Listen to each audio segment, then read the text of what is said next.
kids! How are you? Welcome to our online class. Let's learn how to write the letter N. N as in ninja.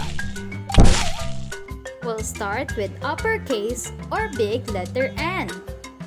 To write big letter N, we'll start at the top.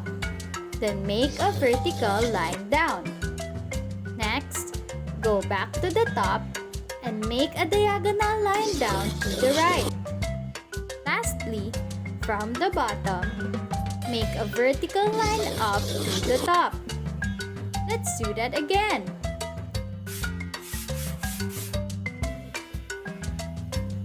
From the top, make a vertical line down.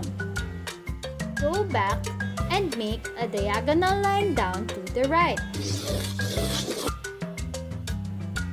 Then, from the bottom, make a vertical line up. Now, try doing it on your own. Did you do it right? Yes! Good work! Try doing it again. Now, let's do lowercase or small letter n. To write small letter n, we'll start in the middle. Make a vertical line down.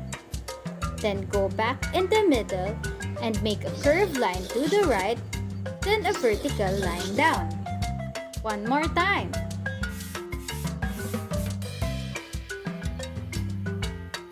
Make a vertical line down, a curved line to the right, then a vertical line down.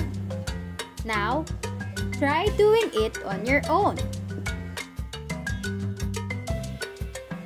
Did you do it right? Yes! Well done! Try doing it again. It's easy and fun, right? Practice writing big and small letter N so you can get better. Happy learning! Thank you for watching! For more fun educational videos, click here to subscribe.